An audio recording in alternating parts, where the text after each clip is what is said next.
2025年，台湾出现了一个令人震惊的数字，当年新生儿仅10.7万多人，创下史上最低纪录。这不只是连续第10年的下滑，更首次跌破每年11万婴儿的关卡。有人形容，台湾正面临一场前所未有的人口危机，甚至比任何外来威胁都来得严峻。少子化时代来临，我们究竟缺乏的是人口，还是制度升级？仅仅1年之间，新生儿数就比前一年锐减了将近27000人，跌幅超过20%。这样的雪崩式下滑被专家称为史诗级的惨烈状况。曾几何时，新生儿的第一声啼哭被视为医院里最美妙的交响乐，如今这乐章却日渐稀疏微弱。随着婴儿的哭声渐渐减少，台湾被迫从过去的人口红利时代走向艰困的生存保卫战。许多学者与医界人士纷纷示警，少子化已不再只是个人和家庭的私事，而是攸关国家存续的生存底线危机。少子化虽是全球性趋势，各国仅有程度差异，但台湾的处境格外严峻。2024年，台湾的总和生育率约为 0.87， 几乎坐上全球倒数第一的交椅，仅与南韩相当。每位育龄妇女平均生不到1个孩子，远低于维持世代人口替换所需的 2.1 个。要知道，1950年代，台湾妇女平均一生要生超过7个小孩。短短几十年间，我们就从高生育率的人口爆炸时代，走到了生育几乎冻结的冰河期。讽刺的是，上世纪60、70年代，政府还曾大力提倡一对夫妻只生2个的家庭计划，以遏制当时人口过快增长。这项政策的确奏效，生育率自那时一路滑落。谁料到几十年后，我们竟陷入人口不够用的另一种困境，令人不胜唏嘘。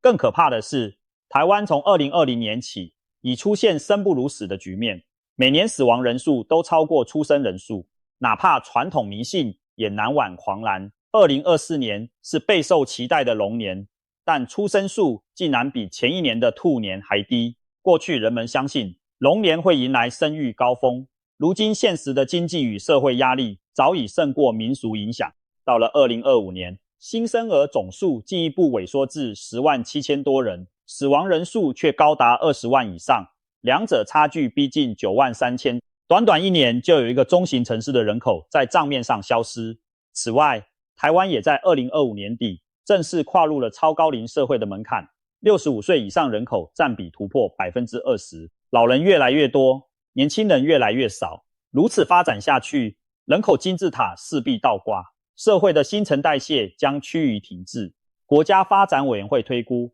，2045年台湾总人口将跌至约2073万人，比现在减少200多万，其中65岁以上长者将占1/3以上。反观14岁以下幼年人口仅约占 8%， 那将是一个前所未见的超高龄少子社会。如果这样的趋势持续下去，我们的未来会怎样？有专家悲观预测，再过20年，台湾恐将无兵可用，每年新生儿可能跌破5万，年轻的适龄劳动与服兵役人口大幅缩减，国防与经济都将面临前所未有的挑战。有学者甚至比喻，这场人口危机比外敌入侵更可怕，因为我们正亲手掏空自己的未来。连特斯拉执行长马斯克都曾警告，若一个国家的生育率长期低于替换水准，不需外力入侵就可能自身萎缩，走向衰亡。听起来耸人听闻，却并非全无道理。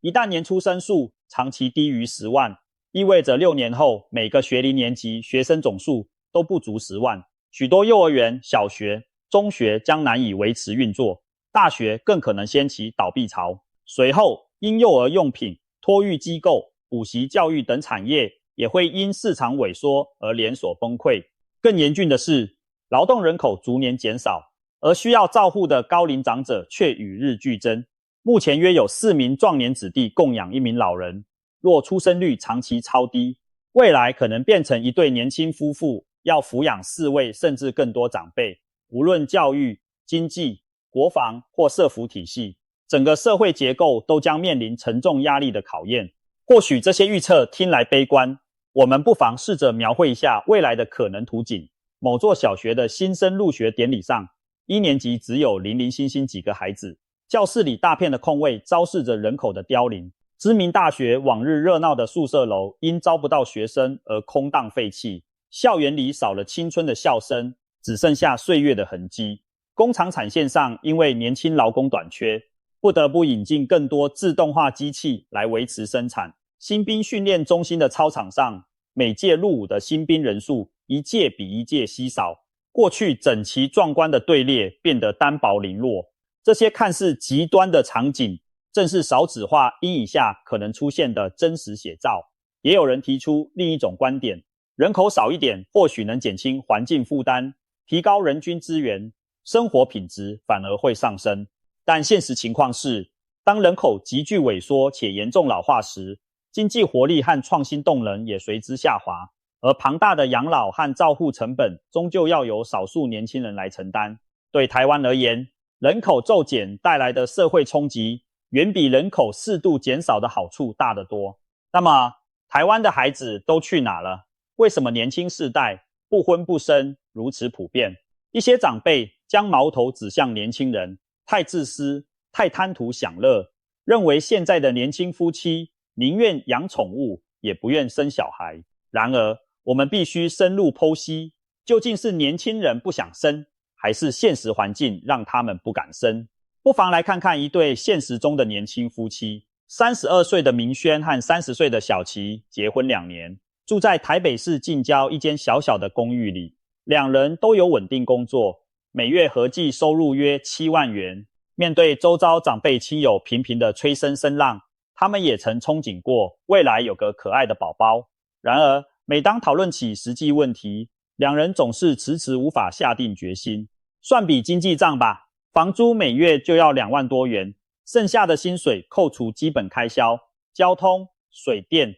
再勉强挤出一些储蓄后，所剩无几。他们粗略估计，如果有了孩子，从怀孕产检到生产坐月，再到孩子出生后的奶粉、尿布、托婴，每个月至少要多支出1-2万元。等孩子再大些，上幼儿园、小学，各种才艺班、安亲班的开销更是躲不掉。仅仅第1年可能就要多花好几十万。新生儿的每一次哭闹，仿佛都在烧钞票。明轩苦笑地说，小孩还没出生，就好像先帮他欠下了一堆债。经济压力还只是其一，小琪更担心自己的职涯发展。他打拼多年，好不容易在公司升任了主管，但他亲眼见过好几位女同事在生育后被调离原有重要职务，升迁停滞，甚至被暗示顾家要紧，不如辞职。他不想自己多年努力换来的成绩因为生孩子而前功尽弃。至于明轩也有他的顾虑，他在科技业上班，加班是家常便饭，经常忙到晚上9点才离开公司。如果家里多了一个小宝宝，他实在不知道该从哪里挤出时间陪伴。两人想来想去，最后总是叹一口气，把生小孩的计划往后推，再等等，再存多一点钱再说吧。这成了明轩和小琪给彼此的一个缓冲理由。像明轩和小琪这样的烦恼，在台湾年轻世代中绝非个案。他们的迟疑道出了当前多数适婚适育人口的共同心声。现实中有几座大山压得大家不敢生，无法生。首先，养儿育女的经济负担沉重得令人却步。有统计指出，在台湾养大一个孩子，平均花费高达新台币500万到700万元。许多双薪家庭，即使两人都有收入，扣掉房贷或房租，日常开销，再支付孩子的奶粉钱、托育费、教育费等等，月月几乎所剩无几。对一般工薪阶层来说，生一个孩子往往意味着长达20年的巨大开销，他们不敢轻易承担这个风险，更别说若想生得起、养得好，还可能得额外准备才艺培训、留学教育等高额支出，简直是难上加难。第二，高房价与低薪资的夹击，也让年轻人裹足不前。台湾房价之高，举世闻名。台北市的房价所得比已超过26倍，也就是一个家庭不吃不喝工作26年才能买得起一间平均房屋。在这种情况下，许多年轻人连成家立业的起点，拥有自己的房子都难以实现，更别提生儿育女了。30几岁还和父母同住，或者在外合租的小家庭屡见不鲜，只因购屋梦想遥不可及。他们感叹，连房子都买不起，怎么给下一代一个安稳的家？另一方面，薪资成长又远远追不上物价与房价的涨幅。一般年轻人的起薪和10几年前相比，并没有大幅提高，扣除通货膨胀，甚至可能更低。在房租、房贷压力沉重，薪水又不见增长的情况下，要他们拿出额外的钱来养小孩，实在是力有为逮。第三，职场环境对生育也不友善。台湾的工作文化普遍工时长，压力大，许多上班族每天在公司耗10多个小时，回到家早已身心俱疲，哪还有精力照顾孩子？对女性而言，压力尤其沉重。不少职场女性担心，一旦怀孕生子，职涯会被迫中断，升迁希望渺茫，甚至可能遭受不公平对待。虽然政府规定了产假和育婴假，但不少企业对带小孩的员工仍存有隐形歧视。女性休完产假回到岗位，往往被调职或边缘化。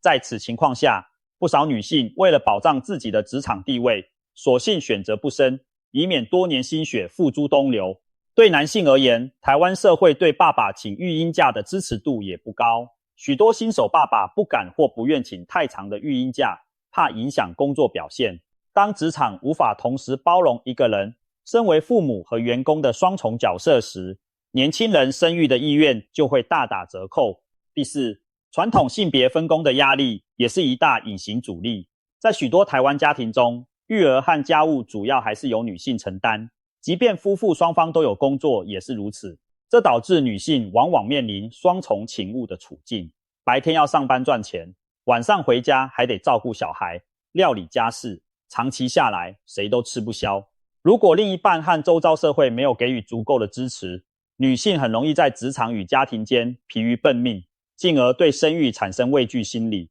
对高学历、重视自我实现的现代女性而言，如果生孩子意味着必须放弃事业，退回家庭，她们很可能倾向打退堂鼓。同时，现代社会家庭规模小型化，祖父母辈能帮忙带孙子的情况减少，而公共托育资源又不足，育儿几乎成了年轻父母单打独斗的战役。试想，在缺乏资源的情况下，要一对疲惫不堪的夫妻照顾好一个幼儿，谈何容易？第五，年轻世代的价值观转变也降低了生育意愿。现代年轻人更重视个人生活品质和自由，他们乐于投资自己的兴趣与享受当下，不愿过早被传统家庭责任套牢。与其当一辈子的孩奴，许多人宁可当毛小孩爸妈，把精神和情感寄托在宠物身上。事实上，台湾登记在册的猫狗数量加起来，已经超过14岁以下儿童的人数。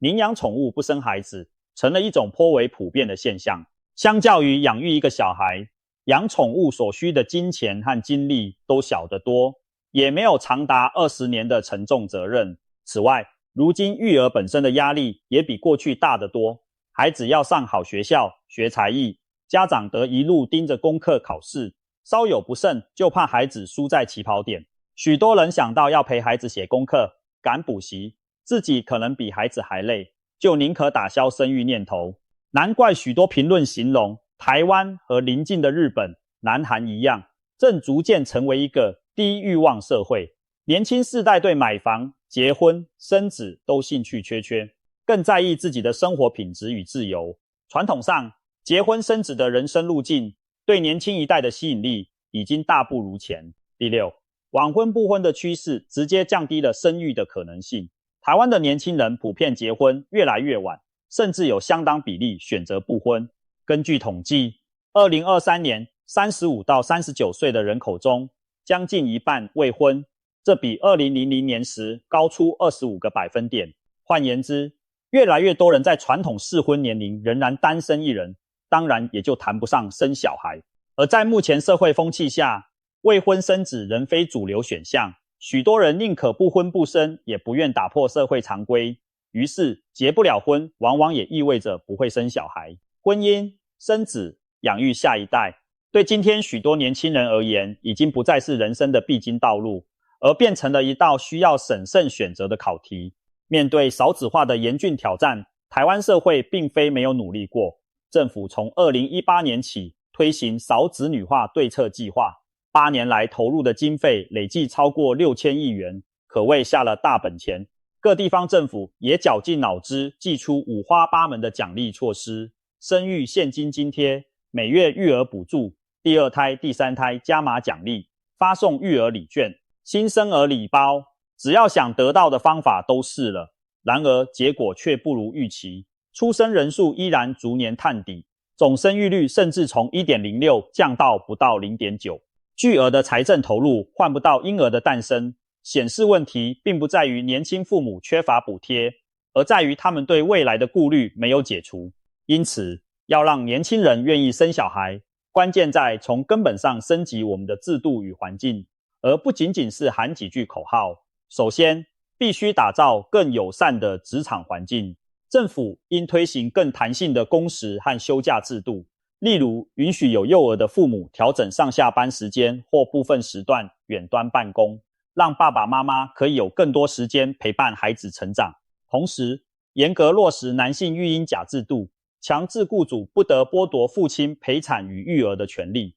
鼓励爸爸们也勇于请假投入育儿。企业文化也需要转变，将员工的婚育视为理所当然，且应获支持，而非一种负担。当年轻人不再害怕一生孩子工作就完了，他们才有可能放心踏出那一步。其次，建立完善的育儿资源体系。所谓养儿防老，在现代已不切实际，我们需要的是养儿育女，国家和家庭一起来。政府必须加大对公共托育和幼儿教育的投入，把0至6岁国家一起养逐步落实，例如增设更多公立托婴中心与幼儿园，提供足够且平价的托育名额，并持续提高育儿津贴补助额度，减轻父母的经济压力。法国之所以是欧洲生育率最高的国家之一，正因为除了发放高额补助金外，还建立了完善的托育系统，并且对各种家庭形态、未婚、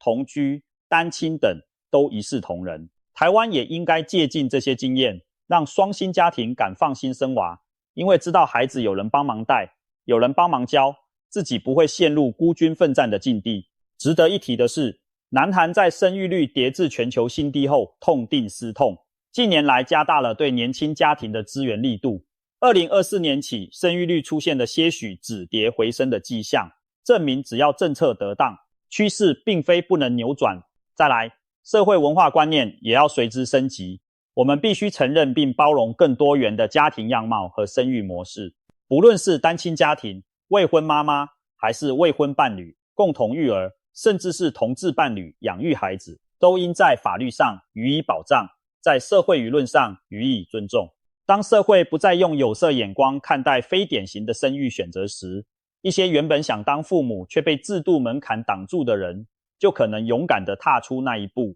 未来我们可以调整相关法规，例如开放单身者冻卵和人工生殖，鼓励更多元的收养制度，杜绝职场对婚育状况的歧视等，降低人们成为父母的隐性门槛。只要是真心爱孩子、愿意养孩子的人，都应该得到社会的资源，而不是被传统框架拒之门外。当然，经济上的支持仍然重要，但需要更精准有效。我们可以考虑对有子女的家庭减税，将育儿的免税额大幅提高，让辛苦养孩子的家庭缴更少的税。也可以提供育儿家庭优惠贷款和住房补贴，协助他们安居乐业。政府的预算分配也应更有远见，把鼓励生育视为国家投资，而不是短期内看不到成效就半途而废的开销。有人甚至主张应该把育儿预算提升到国安层级，优先于某些军事和建设支出。毕竟如果没有下一代，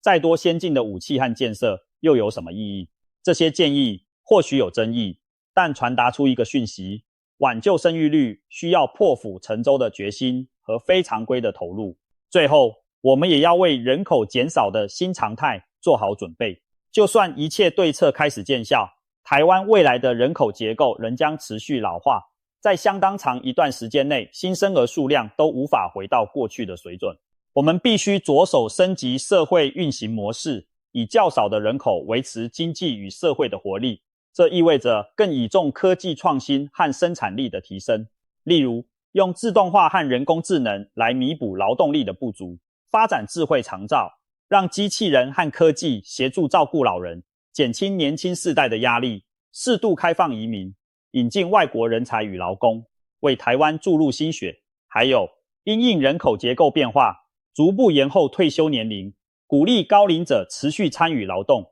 既减轻年轻人的负担，也让长者有更充实的生活。透过这些制度上的调整，我们可以在一定程度上化解少子化的冲击，让社会即使在人口较少的情况下，仍能持续运转。回到最初的问题，少子化时代，台湾缺的是人口，还是制度升级？答案不言自明。我们真正缺少的是让人敢生愿生的良好环境与制度。人口数量固然重要，但光寄望多生几个孩子于事无补。我们与其责怪年轻世代不成家不生子，不如反思我们提供给他们的成家环境出了哪些问题。当高房价不再压得年轻人喘不过气，当职场对爸爸妈妈更加友善，当养儿育女不再意味着个人前途的巨大牺牲，年轻人才会比较愿意考虑生儿育女。常有人一语道破目前的困境，指出孩子不是不想生，而是在现有条件下生不出、养不起。只要我们齐心协力改善这些条件，让生得出、养得起不再只是奢望，少子化的寒冬终将过去，新生命的啼哭声终将再次响彻台湾的土地。